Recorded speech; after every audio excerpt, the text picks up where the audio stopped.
Glória a Deus por sua vida que está chegando aí para estar conosco.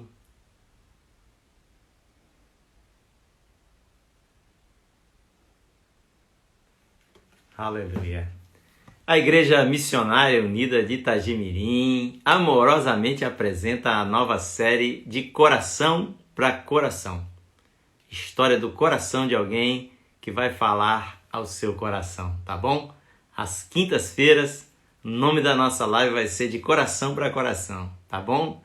Gente, que maravilha que você está aí. Nós vamos começar louvando. Eu quero convidar você a louvar o Senhor comigo com um cântico que diz: Tu és minha vida, Jesus, és meu abrigo. Aleluia. Amém?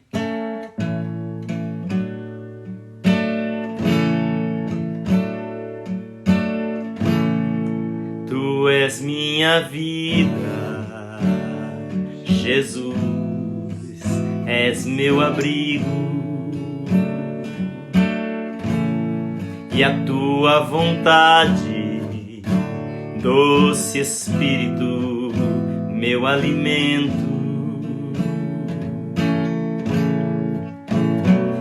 Sem ti não há valor em mim, sou como um vaso de barro, pronto a ser quebrado, para ser o que queres de mim.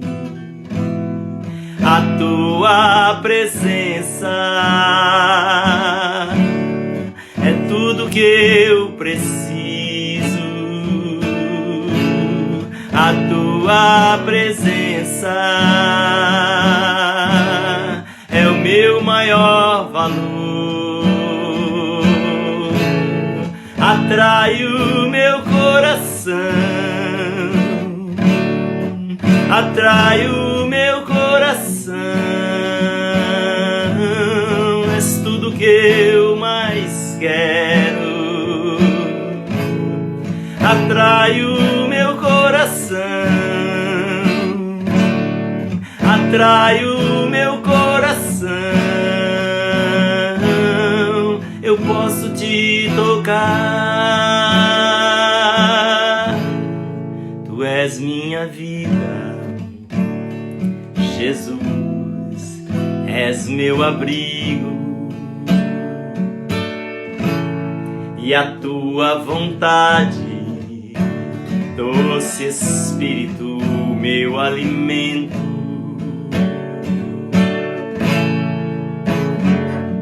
Sem ti não há valor em mim, sou como um vaso de barro, pronto a ser quebrado, para ser o que queres de mim. A tua presença é tudo que eu preciso. A tua presença é o meu maior valor. Atrai o meu coração, atrai o meu coração.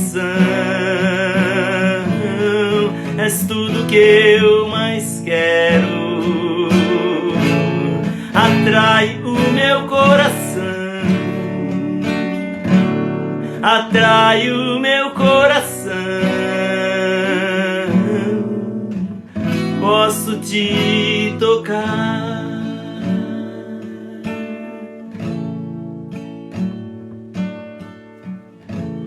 Convido você a fazer uma oração com a gente agora. Amém? Senhor nosso Deus, é o nosso desejo que o nosso coração seja atraído pela tua maravilhosa presença, pela beleza da tua santidade. Pai, que a mão do Senhor esteja com o teu povo agora, esteja com cada um que está participando dessa live com a gente, que o poder do Senhor seja derramado sobre o seu lar, sobre sua casa, que o Senhor cure as enfermidades, que o Senhor sare, meu Pai, as feridas do coração, que o Senhor renove, Deus amado, a fé e a esperança do teu povo, Pai. Nós confiamos em Ti, nós nos entregamos a Ti e nós abençoamos o teu povo agora, em nome de Jesus. Amém. Amém. Vou chamar a apresentadora da nossa série, a Mícia, para ela chamar a nossa convidada também, tá bom? Deus te abençoe.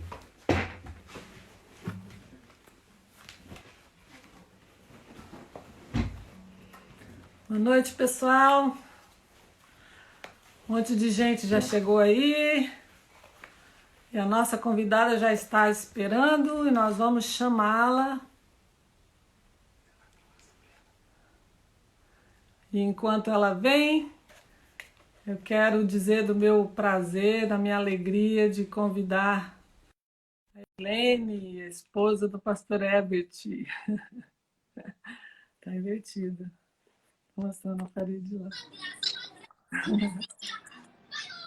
Legal, tô vendo uma parede branca aí, Edilene.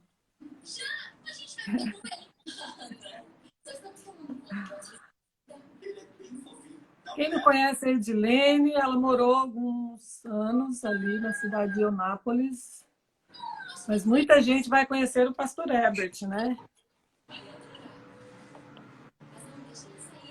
Vamos lá. Estava errado. Que vai pedir para entrar. Só um instantinho, pessoal. Problemas técnicos aqui.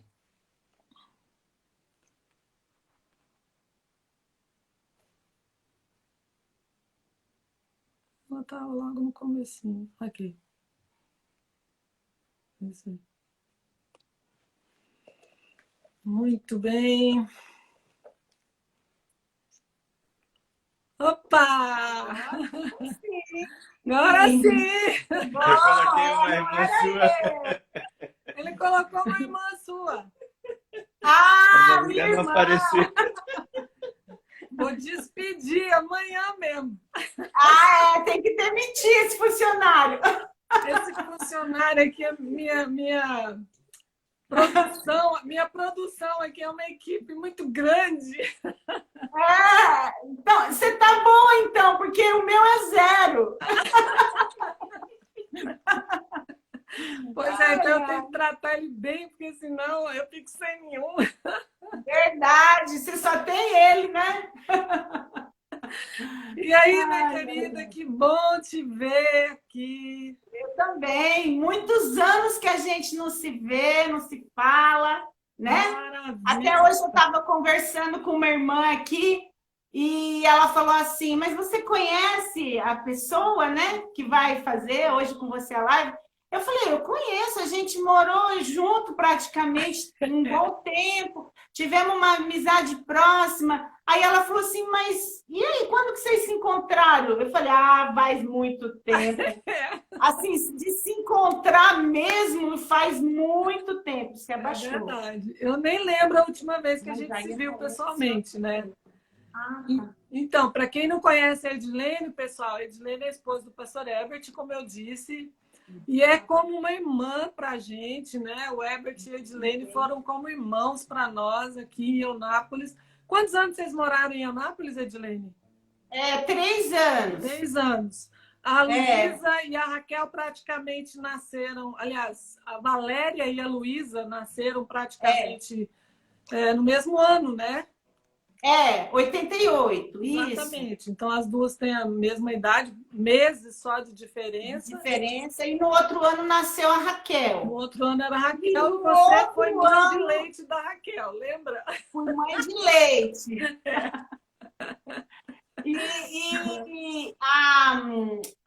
Quando eu vim embora, eu estava grávida da Vivi no outro ano.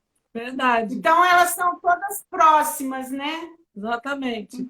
E tanto a Vivi quanto a Valéria são milagres, né? Depois eu quero que você conte esse pedacinho da história também. Outra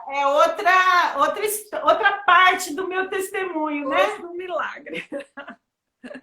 Verdade. Mas eu queria que você ficasse à vontade, então, e compartilhasse da sua origem, da sua família, né? E usasse esse tempo e fique à vontade para contar a sua história, porque está todo mundo curioso.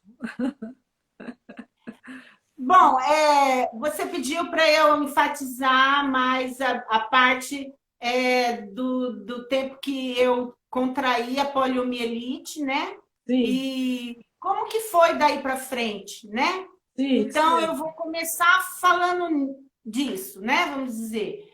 Eu me chamo Edilene, eu nasci em Maringá, no Paraná, e eu nasci em janeiro de 63, bastante tempo, né? Eu sou a quarta filha de 6 irmãos. Sim. Então, quando eu nasci, já tinha mais 3, né? Uhum. Eu nasci, eu vejo assim a preparação de Deus na nossa vida, porque meus pais, quando se casaram, eles eram pessoas bem pobres, vamos dizer, bem simples, humildes. E meu pai foi crescendo financeiramente, foi prosperando. E quando eu nasci, meus pais começaram a ter uma condição de vida melhor, financeira. Sim. Por isso eu falo que é providência de Deus, né?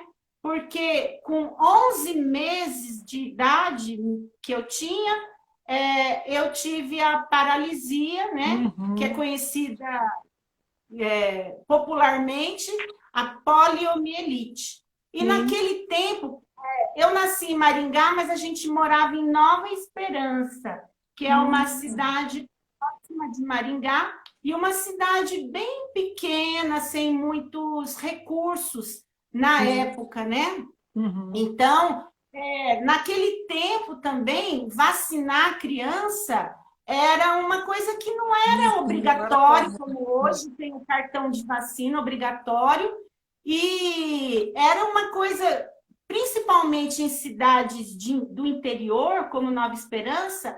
A minha mãe fala que vacina no posto tinha de vez em quando, vamos dizer assim, né? Sim. Não é igual hoje que você chega no posto, qualquer hora você vacina, né?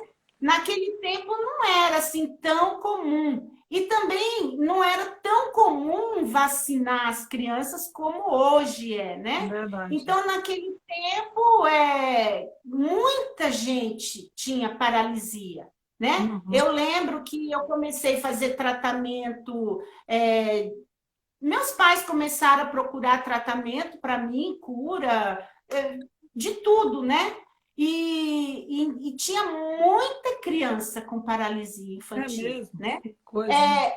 Eu sei que a paralisia infantil foi erradicada no Brasil já na época, olha, 88, 89 foi erradicada a paralisia infantil. Olha só, quanto tempo. Muito tempo. Muito tempo depois foi erradicada. Graças a Deus, não foi mais registrado nenhum caso, né? Uhum. Mas a gente vê que naquele tempo era difícil. E eu falo que Deus preparou tudo, e dos meus 6 irmãos, que nós somos em 6, eu fui a escolhida. Pois é. Eu fui a escolhida. E daquele tempo em diante, quando eu tive a paralisia, né, com praticamente 1 aninho, eu tinha 11 meses, começou o sofrimento, vamos dizer, dos meus pais, dos meus irmãos. Eu não tinha noção, eu era um bebê. Então, eu comecei a ter noção do sofrimento já maiorzinha, quando eu comecei a entender mais as coisas, né? Entendi. Mas eu tenho, assim, na minha mente, quadros mentais, sabe? É só uma imagem, um flash de quando eu era muito pequena. Eu tinha 1 ano, 1 ano e meio, 2 anos. Eu tenho cenas na minha mente de coisas que eu vivi. Uhum. Eu me lembro, por exemplo, do dia que eu tive a paralisia.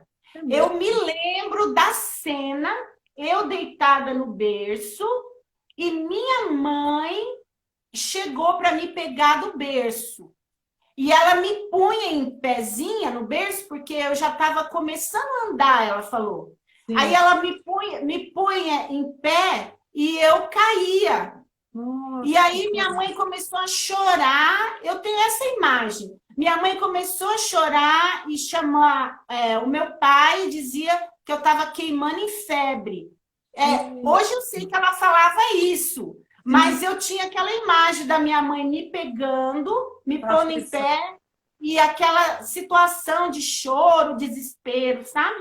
Sim. E aí, depois, ela relatou, né? que ia todo mundo para a praia, porque eu faço aniversário em janeiro, era dezembro, e meu pai tinha combinado de levar todo mundo para a praia. Sim. E minha mãe levantou de madrugada, né, às 5 horas da manhã, para pegar as coisas para viajar. E quando ela foi me pegar no berço, ela viu que eu estava queimando em febre e não ficava mais em pezinha, né? E a gente morava do lado de um médico muito conhecido na cidade, e ele atendia na casa dele, era o consultório dele. E eu lembro que meu pai e minha mãe já saíram chamando ele, e ele me ver, né, me consultar, e já mandou ir para Maringá. E aí começou. Aí, onde falava que tinha um tratamento, que tinha alguém que sabia alguma coisa, meu pai não media esforços de me levar e me mandar fazer o tratamento, né? O que falava assim, é bom passar não sei o quê, meu pai comprava e passava, sabe? E até, eu não sei também quantos anos eu tinha, minhas irmãs que vão saber, mas eu me lembro que uma época meu pai ficou sabendo que tinha um massagista que era muito bom aqui no interior de São Paulo, em Ribeirão Claro, e meu pai alugou casa e veio todo mundo morar em Ribeirão Claro, né? Eu e meus 3 irmãos, minha mãe, para fazer massagem. Então, eu vejo assim que os meus pais não mediram esforços, Claro. mas era um sofrimento para os meus irmãos também, né? Porque um dia você está aqui, um dia você está ali, e muitas vezes minha mãe vinha aqui em São Paulo, que a gente... meu pai tem parentes em Osasco, então minha mãe vinha muito para São Paulo para me trazer, às vezes na ACD, às vezes em massagista, às vezes onde falava que tinha alguém que sabia alguma coisa. E aí meus irmãos ficavam, geralmente. Aí fica com a tia, fica com a avó, fica... Então, eu sei que é um sofrimento. E também para minha mãe, né? Claro. Porque ela tinha que me acompanhar, mas tinha que deixar os outros. É verdade. E mãe, né? A gente sabe como é. Você quer estar com todos perto de você, né? Então, eu sei que foi um tempo bem difícil para eles. E a gente ficou morando em Nova Esperança até eu fazer 6 anos, que foi quando meu pai mudou para Maringá para eu estudar. Mas antes disso, com 4 anos e meio, eu fiz a primeira cirurgia ortopédica, né?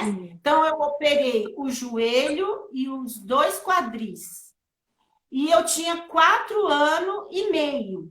Eu já era grandinha. Até essa idade, eu nunca tinha andado. Então, minha mãe sempre me carregando no colo para todo lado, né? Então, imagina, eu com quase 5 anos era só colo. Sim. Eu era grande. Então, eu tive muito, assim, de cuidado, tanto da minha mãe como das minhas irmãs, né? A minha irmã mais velha, a Ivanilde, ela me carregou e cuidou muito de mim, né? Então, eu louvo a Deus, assim, pela vida de todos eles, meus irmãos, que sempre me trataram como se eu não tivesse nenhuma limitação, nenhuma dificuldade, sabe? E eu fui criada, assim, na minha casa, sem essa discriminação, vamos dizer, né? Aí, depois dessa cirurgia, foi uma fase bem difícil também, porque o gesso era da cintura até o pé. Nossa, é mesmo? Eu não podia sentar, né? Não podia fazer o movimento do quadril. Então, eu ficava deitada o tempo todo. E bem nessa época, minha mãe ganhou o meu outro irmão, o Júnior, que a gente tinha diferença de 4 anos e meio. Então, eu lembro que nessa época foi muito sofrido para mim, que eu me lembro. Minha mãe me deixou com uma tia, não pela minha tia, um amor de pessoa, amo muito. E ela fez o que ela podia por mim, mas eu não tinha convivência com ela, assim, né? Eu morava em Nova Esperança e eles moravam em Maringá. E minha mãe veio ter bebê. Então, eu tinha que ficar em algum lugar, né? Então, foi um tempo muito difícil para mim. Eu não sei quanto tempo foi que eu fiquei lá, mas para mim foi muito tempo. Eu não sei, uma semana, 10 dias. Da mãe já ela teve bebê, né? E depois daí a vida prosseguiu, vamos dizer. Quando eu tirei o gesso, aí começou fisioterapia para eu aprender a andar. E eu comecei a andar com aparelho ortopédico. Então, meu pai mandou fazer, porque meu pai tinha loja de imóveis, né? Então, tinha o depósito onde armazenava os móveis e os funcionários lá fizeram os aparelhos para eu treinar. Então, fez uma passarela com os corrimão, né? Que eu ia de um lado e voltava, ia de um lado e voltava. Tinha também uma rampa, de um lado subia, do outro lado descia, tudo com corrimão, para eu aprender, subir, descer, andar. Então, eu ficava fazendo isso em casa, né? E foi um tempo bem difícil. Durante muitos anos eu fiz fisioterapia e eu lembro que eu não gostava, não gosto até hoje, eu tenho pavor de fisioterapia, de exercício físico, não gosto. E eu tive que fazer por muitos anos. Eu ia todo dia na fisioterapia. E quando eu fazia cirurgia, que eu não podia ir na fisioterapia, meu pai pagava o fisioterapeuta para ir lá em casa. Eu não tinha escolha, E agora eu voltei a fazer fisioterapia porque eu preciso, mas eu não gosto. E eu falo para o fisioterapeuta, um amor de pessoa, mas eu falo para ele, eu não gosto de fazer fisioterapia, eu não gosto, nada contra você, eu falo para ele, nada contra você, mas não me traz lembranças boas, eu não gosto. Essa foi a primeira cirurgia onde eu comecei a andar. E aí, foi assim, marcante para mim, porque eu comecei a andar e eu comecei a aprender, ir nos lugares e tudo. Eu não precisei andar de muleta, eu usava só o aparelho, eu mancava, porque tem uma perna mais curta que a outra, mas eu ia para todo lado. Eu fiquei assim, independente nesse sentido, né? Só que daí, quando fui fazendo cirurgias, fui fazendo. Teve uma que foi assim bem difícil também, quando eu tinha 15 anos. Eu fiz outras com 12, com 11. Essa que eu fiz com 15 foi na coluna, porque eu ainda tenho escoliose e não tem como corrigir 100%. Mas eu corrigi o que deu. Eu fiz uma cirurgia bem grande, fiquei 8 horas de cirurgia e a minha coluna é todinha cortada, operada, fiz enxerto, mas enxerto com osso, artrodese. E aí fiquei 20 e poucos dias no hospital. E depois o médico colocou gesso. Eu não sei se hoje ainda é esse procedimento, mas isso já faz bastante tempo. O gesso pegava daqui do pescoço até o quadril. Né? Então era aquele coletão de gesso. E aqui assim era alto, né? Não era assim grudadinho no corpo. Era aqui, e pegava aqui. 1 ano de gesso. 1 ano. Misericórdia. Em casa, tomando banho de canequinha, tomando de passar pano, porque foi 1 ano assim. Meu pai. E eu me lembro que quando eu ia tomar banho, minha mãe, o pessoal lá em casa ficou tudo craque, né? Então forrava. Eu deitava de lado na cama, com a cabeça para fora, minha mãe forrava tudo de plástico, a cama e o chão, tudo. E aí jogava água na cabeça, né? Assim, de costa, igual lavar cabelo no salão. Uhum. Aí jogava com a canequinha, lavava o cabelo. E o resto do corpo era pano molhado com sabonete. Gente, Lavava assim. que coisa, né? E ficou assim 1 ano. Aí, quando passou o ano, eu pensei, nossa, tô livre, né? Fui pro hospital, feliz da vida, vou tirar o gesso e vou tomar um banho de chuveiro. Eu desejava isso, Sim, um banho de chuveiro. imagina. Aí, quando eu tô na mesa, na mesa lá para tirar o gesso, para cortar o gesso, o médico descobre um mioma na mama, que ficou engessado, não dava para ver que nasceu e cresceu. Um mioma do tamanho de uma lata de leite em pó. Ah, Pesou 500 gramas o bichinho. gente. Desse tamanho. Aí o médico já apavorado, porque eu estava deitada, eu não estava vendo nada. Daí chamou minha mãe começou a chorar. Eu lembro que eu via minha mãe chorando e eu não entendi o que estava acontecendo, porque eles não queriam me falar, mas eu já tinha 16 anos, né? Que eu operei com 15, 1 ano de 15, 16. Aí o médico chamou o ginecologista da esposa dele, que era alguém que ele confiava e tal, né? Aí fizeram os exames, tal, e já fui para o centro cirúrgico. Gente, falei assim, nossa, já subi para internação, sendo que eu só tinha ido tirar o gesso para ir embora. E o banho de chuveiro, nem pensar. Não, daí ele falou, não, você pode tomar seu banho de chuveiro, que amanhã cedo você vai para o centro cirúrgico. Daí já internou, passei a noite ali, no dia seguinte já operei. Graças a Deus era benigno, né? Mas assim, cirurgia, né? Aí, beleza, vim para casa com 16 anos.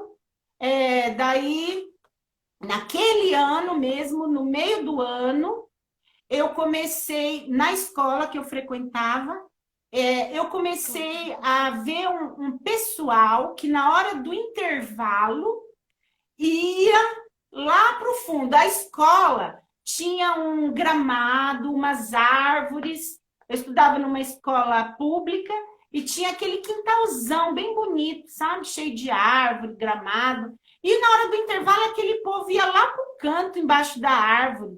Eu falava, o que aquele povo está fazendo lá, né? Aí me convidaram, você não quer ir lá? Eu falei, o que vocês fazem lá? Ah, vamos lá, tem uma reunião, a gente ora. Eu falei, legal. Como eu nasci praticamente num lar cristão, porque minha família sempre foi da congregação cristã. Meu pai, minha mãe, meus tios, minha família toda, primos, tal. Então, eu sempre aprendi, e isso sempre foi bom para mim, eu sempre aprendi que só existe um Deus e que esse Deus vai estar comigo sempre. E que eu podia falar com ele a qualquer momento. Isso eu aprendi em casa. Que bom. E minha mãe era uma pessoa, assim, muito calma, pelo menos por fora. Pelo menos por fora, ela era muito calma. E quando ela via, assim, a gente chorar, desesperar, que às vezes a gente tem as nossas crises, ela falava, calma, filha, tudo vai passar. Amanhã é outro dia e Deus vai dar jeito. Ela falava assim, Deus vai dar jeito. Amanhã tudo passou. E ela tinha, assim, aquela calma, aquela, sabe?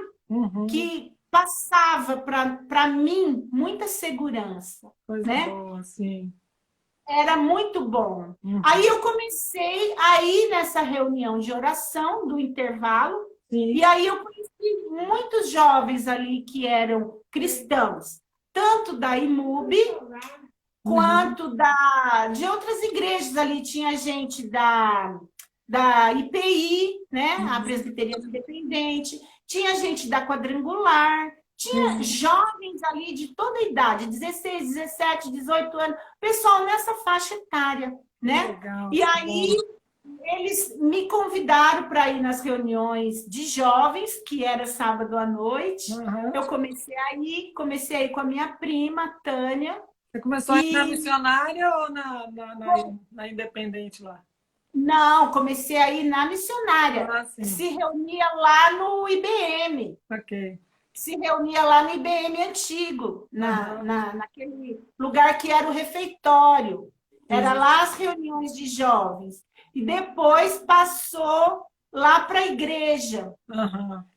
Também um salão lá no fundo. A igreja ainda de madeira, bem simples. A gente se reunia lá no fundo. Aí eu fui no retiro de carnaval, no próximo ano, né? Já era quase o fim do ano. Fui no retiro de carnaval, quando eu me converti em 1980, com 17 anos. Aí e o Herbert, você conheceu quando? Aí o Herbert eu conheci em 82. Também, antes de eu conhecer o Herbert, eu fiz uma cirurgia no joelho, mais uma cirurgia no joelho. Né? Eu fiz ao todo 14 cirurgias. Essa cirurgia no joelho era para corrigir a minha postura. Porque eu, quando ficava em pé, minha perna ficava um pouco dobrada. Sim. Mas eu andava normalmente para todo lado. Sim. Nem aparelho eu não usava mais nessa época, porque o médico já tinha suspendido. Diz que aí eu podia usar sapato normal, né? Não precisava mais do aparelho. Aí eu usava, fazia tudo normal. Aí eu fiz essa cirurgia para correção do joelho. O médico disse que era necessário para esticar meu joelho, mas aí eu perdi meu ponto de equilíbrio, porque eu ficava em pé com a perna dobrada, mas eu ficava em pé, eu tinha equilíbrio. Daí eu perdi o ponto de equilíbrio. E nunca mais eu consegui ficar em pé. E nem com aparelho, nada. Isso. Fisioterapia, aparelho, muleta, bengala, fiz de tudo, de tudo.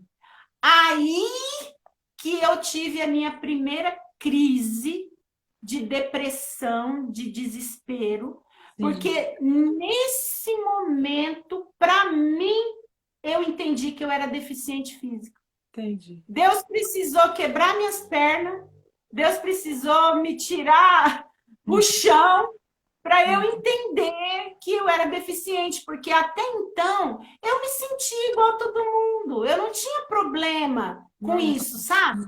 Porque eu nunca me conheci de outro jeito. Eu sempre me conheci com paralisia, mancando, usando meu aparelho, né? Vivendo minha vida. Mas quando eu não consegui mais andar, aí que eu me senti deficiente. Entendi. E aí que eu comecei a achar que todos os sonhos que eu tinha não ia se realizar. Cheguei no fundo do poço. Porque eu falava assim, agora é que não tem como eu prosseguir. Então eu já fazia faculdade, eu falava assim, e agora? Eu vou fazer faculdade e vou me tornar uma profissional para quê? Eu não vou namorar ninguém, não vou casar, porque ninguém vai querer ficar com uma pessoa deficiente. Porque eu era deficiente, mas eu não me enxergava, né? Azar o meu. Aí eu tive que... Azar o meu. Eu tive que me entender que eu tinha minhas limitações. E a partir daquele momento eu ia ter que reaprender a vida, né? Mas quando eu operei, eu fiquei 3 meses de gesso deitada na perna, né? Fiquei 3 meses de gesso. E foi aí que eu conheci o Herbert, porque o pessoal, os jovens da igreja, foram me fazer uma visita porque eu estava operada. E o Herbert tinha vindo na igreja para fazer estágio, que era o ano prático, e aí ele foi com os jovens me visitar. E daí ele ficava indo sempre me visitar, com alguns jovens junto, até que a gente começou a namorar. né? E aí eu vejo assim a providência de Deus, porque ele me deu muita força, né? E eu falei, Deus trouxe ele na minha vida justamente nessa hora, porque ele não me conheceu antes.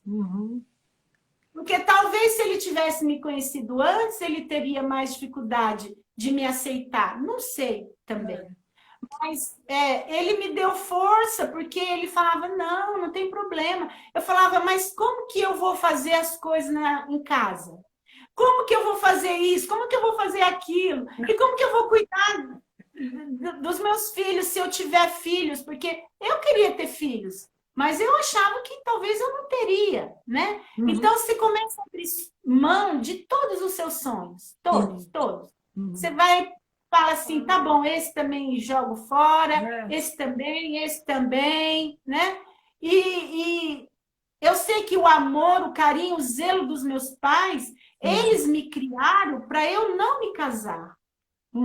E eles acreditavam que eu não ia me casar com ninguém e que eu ia sempre depender deles para cuidar de mim, né? Sim.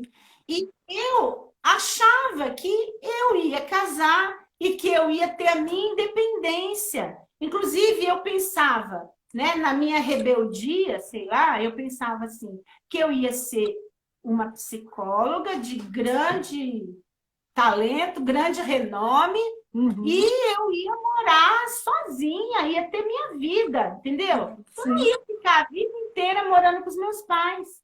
Eu pensava assim. Nem que eu não casasse, eu falava, nem que eu não casar, eu vou ter a minha vida, entendeu? Deus sabia que, no fundo, eu não era isso que eu queria, né? Interessante. No fundo, eu queria ter uma família, no fundo, eu queria servir a Deus, eu queria ser útil, eu queria fazer alguma coisa de bom. E aí, eu fui a primeira a aceitar Jesus na minha casa, porque a gente servia a Deus. Enquanto criança, a gente era levada para a igreja, né? Depois que a gente cresce um pouquinho, ninguém queria ir para a congregação cristã, por causa das rigidez lá, das normas, né? E eu falava com Deus, sinceramente, eu falava, Deus, eu quero muito te servir, mas Deus, eu gosto de cortar meu cabelo, eu gosto de pintar minha unha. Eu falava, eu gosto de usar calça comprida. Eu falava, já pensou eu deficiente de saia? Pois não dá. Com as pernas mole, cai a perna para lá e eu de saia. Então... Eu falava, eu gosto, Deus, dessas coisas. Então, Deus, eu não sei se depender disso para eu ir para o céu, então eu acho que eu não vou conseguir. Eu falava sinceramente para Deus. E Deus me encaminhou para a igreja, né? Para uma igreja que não tem esse tipo de doutrina, de costume, e onde eu me encontrei, porque tinha jovens da minha idade que pensavam como eu, né? E que eram todo mundo ali feliz. Na época do pastor Donaldo, que para mim não teve pastor melhor do que ele. Muitos jovens, né, que se reuniam ali. Muitos jovens, né, se reuniam com ele lá. E muitos dos que estão hoje em grande sucesso daquele tempo. É verdade. Né?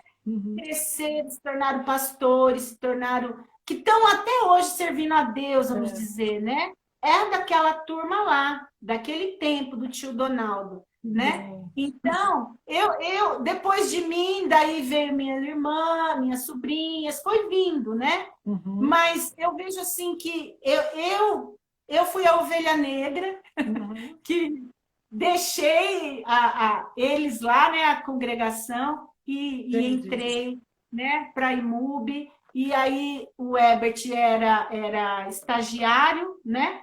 E aí, olha só, voltando no Herbert, a gente começou a namorar em 82, que foi quando eu fiz essa cirurgia no joelho, que eu não andei mais. No ano seguinte, eu comecei a sentir muita dor na coluna de novo. Mas é uma dor que não passa com remédio, com nada. Era uma dor dia e noite, dia e noite. Aí eu liguei para o médico que tinha feito a minha primeira cirurgia e ele falou assim, olha, você vai ter que fazer outra cirurgia. Vai ter que vir de novo e a gente vai ter que refazer uma vértebra ou outra.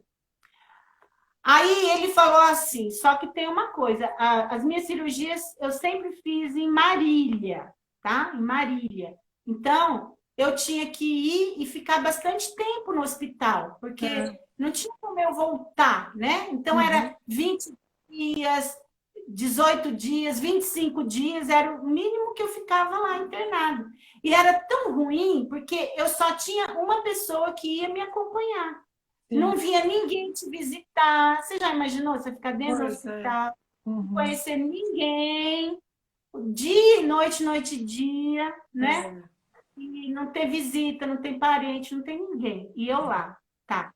Aí o médico falou: você vai ter que operar de novo. Eu falei assim: senhor, tá brincando, não faz isso comigo. Ele falou assim: só que eu vou te falar uma coisa. Se você me prometer que você não vai levantar da cama, a não ser para ir no banheiro fazer as suas necessidades. Só para isso eu te libero. Aí eu não ponho gesso em você e você vai ficar só 6 meses. Oh. Ai, que bem. Nossa, que benção. Só de não pôr aquele gesso. Daí eu falei, não, eu prometo pro senhor que eu não vou levantar, porque se eu levantar, azar é meu, né? Eu que me lasco. Pior.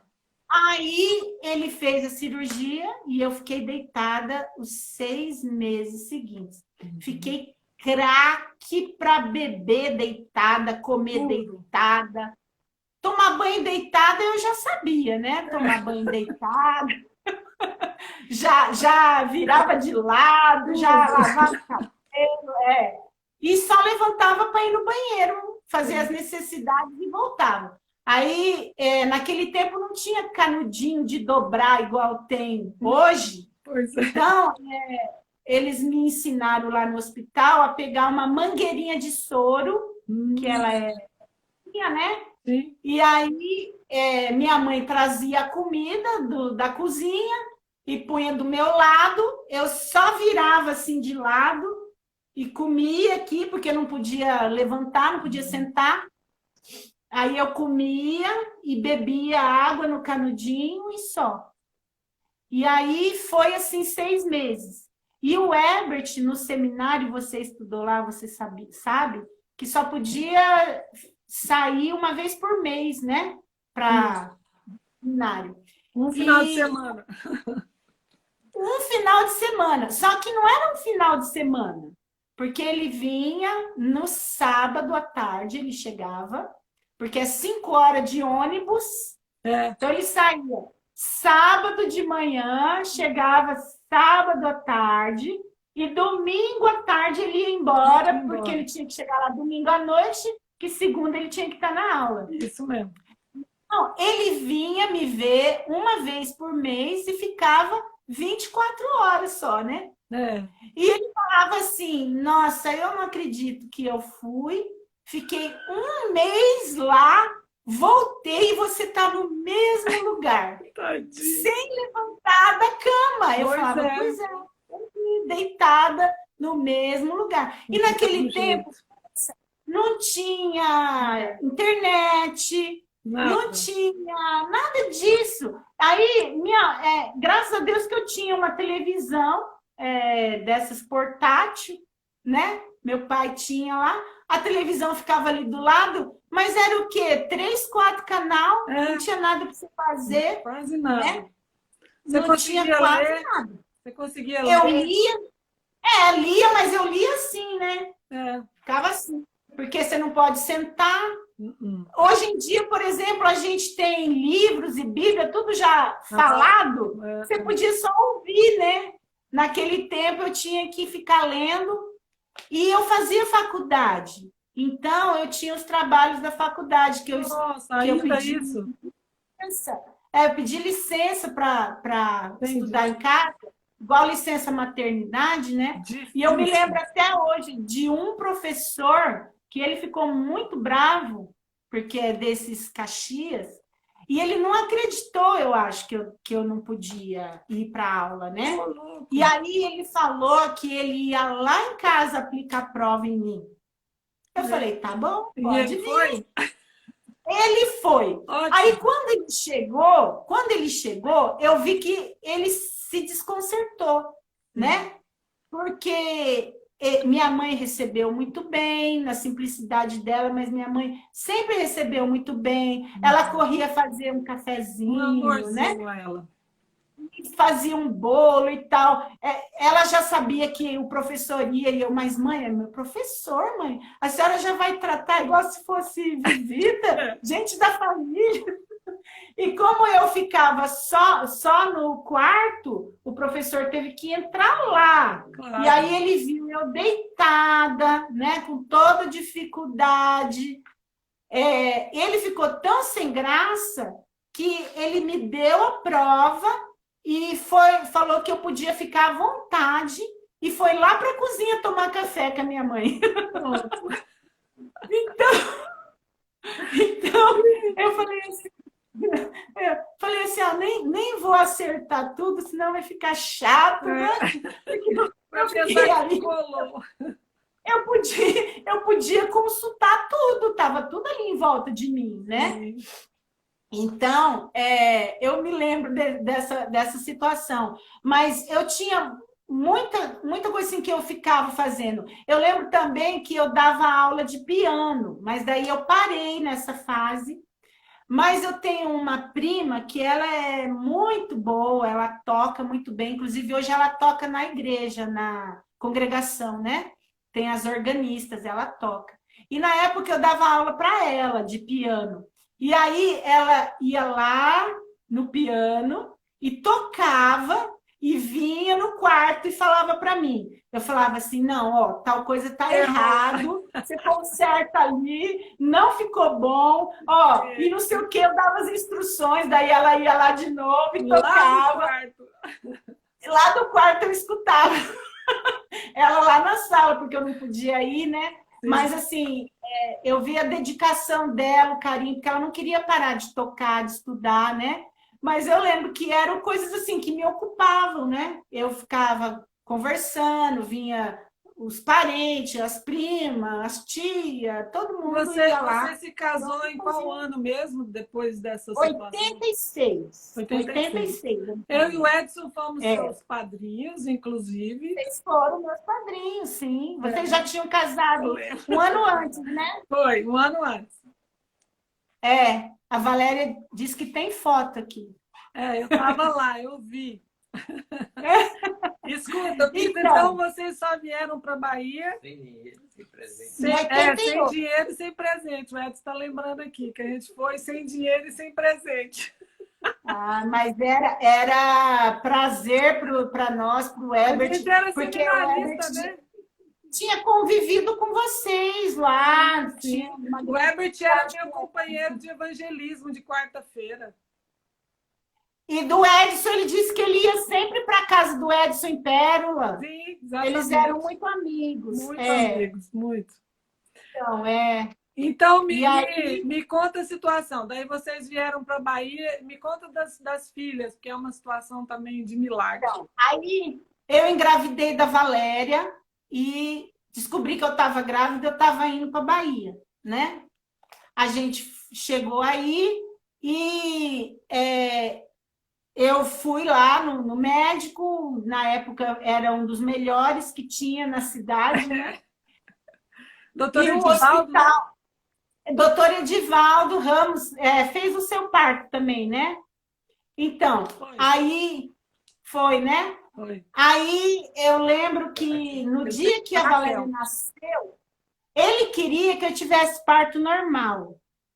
Mas eu entrei em pânico, porque eu fiquei com medo de não ter força e ele ter que tirar com fórceps.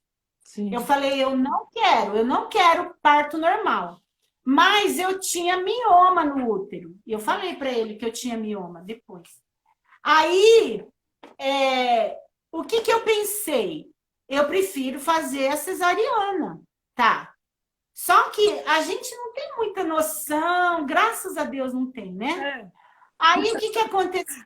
Quando a Valéria nasceu, eu até estava lembrando disso ontem.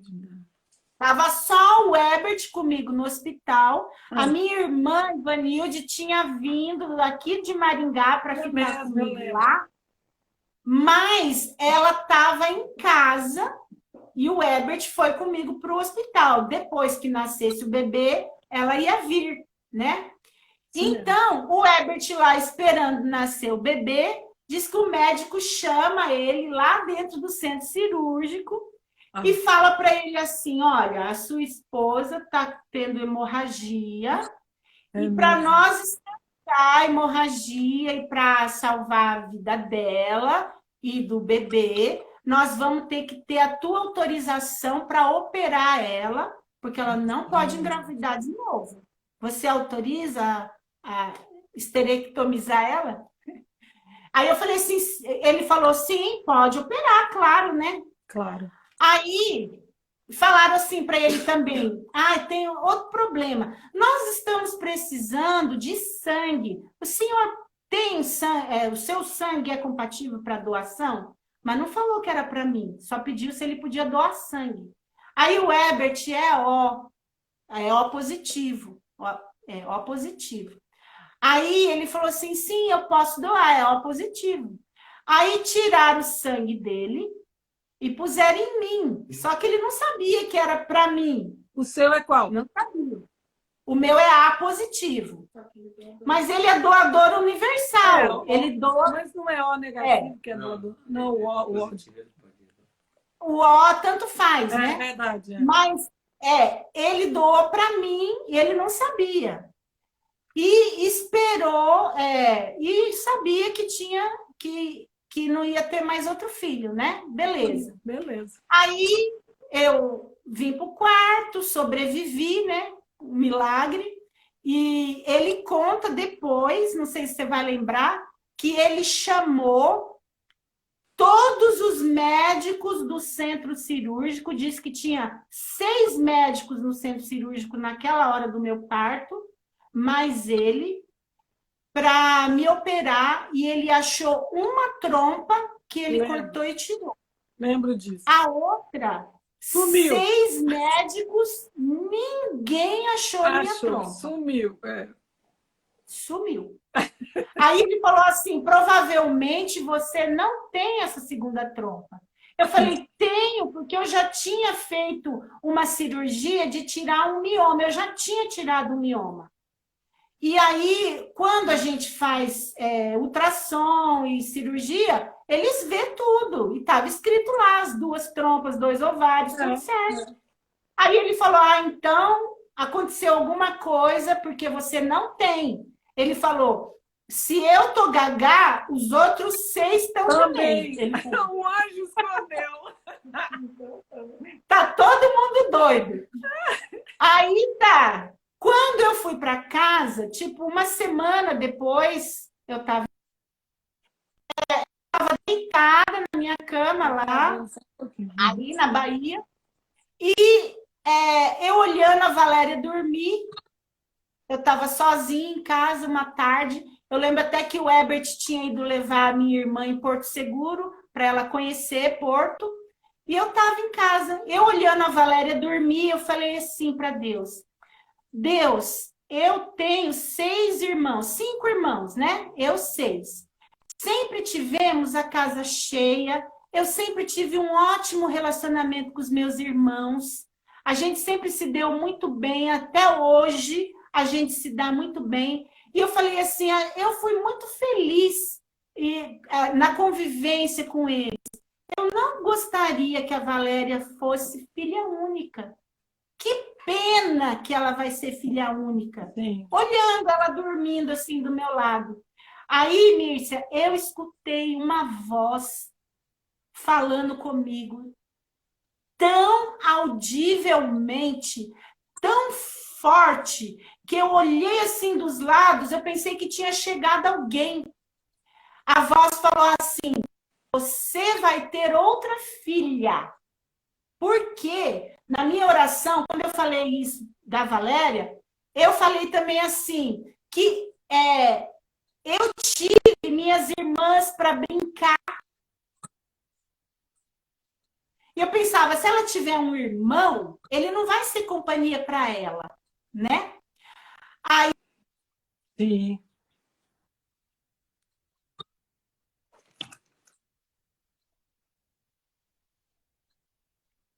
falou assim, no fim do ano, ele falou assim, você precisa vir para Maringá para tirar o útero, você precisa operar. Eu falei para ele assim, olha, esse ano eu não vim preparada, eu não vou ficar. Mas o ano que vem eu venho já preparada para ficar aqui em Maringá uns 40 dias, porque o médico disse que eu tinha que esperar os 40 dias, né, de dieta, de resguardo, que o povo fala, para eu voltar para a Bahia. Daí, naquele ano, eu engravidei da Vivi. Aí eu falei assim para Deus, Deus, se eu não engravidar esse ano, eu vou tirar o útero. Então, Deus, se vira aí. O senhor dá um jeito. O senhor dá um jeito. Aí, quando eu desconfiei que eu estava grávida, eu fui no médico e já fiz o ultrassom para comprovar que eu estava grávida, porque o ultrassom... exame de sangue, eu falei, pode ser enganoso. Sim. Então, eu fiz o ultrassom para ver que eu estava grávida. Aí eu lembro que eu voltei lá no médico e eu cheguei lá e falei para ele assim, doutor, eu vim aqui porque eu tô grávida. Ele falou assim, não, filha, não, a gente te operou. Você tem mioma, então às vezes pode parecer que você tá grávida, mas você não tá. Eu falei, tô sim. Daí eu pus o ultrassom na mesa dele e falei assim, mas doutor, eu tô feliz, não vim aqui reclamar a cirurgia errada. Não vim aqui, eu tô feliz, falei para ele. Aí eu lembro que ele falou assim, então, filha, olha, vai para tua terra. Eu não vou pôr a mão em você, ele falou. Vai para lá, vai para um centro médico cirúrgico com UTI, com banco de sangue e com pediatra neonatal. Sim. Ele falou. E se cuidar ao máximo, porque provavelmente você não chega no fim da gravidez. Ele falou. Nossa. Ou o bebê nasce antes, ou você vai perder o bebê. Uhum. Aí eu falei assim, tá bom, então eu vou ter que vir de qualquer maneira embora, né? Vou ter que vir para cá. E aí eu vim e realmente foi um milagre, porque ninguém esperava que eu ia engravidar, nem eu, mas eu tinha uma palavra e eu guardei no coração. E aí nasceu a Vivi, né? Essa bencinha. Um outro milagre, né? Daí nasceu com problema de coração, e aí, ó, um monte de coisa. Escuta, nós vamos ter que marcar com você outro dia para você acabar de contar. Outro dia eu falei que é muita coisa. Minha vida é marcada de milagre, filha. Pois é, nós só temos 2 minutos, eu quero deixar gravado. Que pena. Eu te falei que eu falava muito. Não, mas não foi muito, foi ótimo. A gente tá tão distraído que podia ir a noite toda. Mas eu queria te agradecer demais. Muito obrigada, viu, pela sua visita. Eu que agradeço. Prazer para mim. Prazer mesmo. Bom. Mas nós vamos marcar de volta, porque eu quero essa continuidade para o pessoal conhecer o restante dos outros milagres. Mas muito obrigada. Nós não vamos nem conseguir orar, porque eu quero deixar gravado. Grava mesmo. Tem muita gente que vai assistir depois. O Edson disse que dá tempo de orar. Vamos orar, então. Então, ora. Me abençoa. Amém. Jesus, muito obrigada por essa noite especial, por esse testemunho de vida que o Senhor tem dado a Edilene, sua casa, suas filhas, por tantos milagres que o Senhor está fazendo na vida deles. E nós oramos para que as pessoas que estão nos ouvindo creiam que o Senhor é um Deus de milagres, o Senhor é um Pai que nos visita e nos abençoa com teu amor. E nós te agradecemos em nome de Jesus por isso. Minha querida, um beijo muito grande. Beijo na Valéria. E, ó, sábado tem a live do Love. No outro, né? Com vocês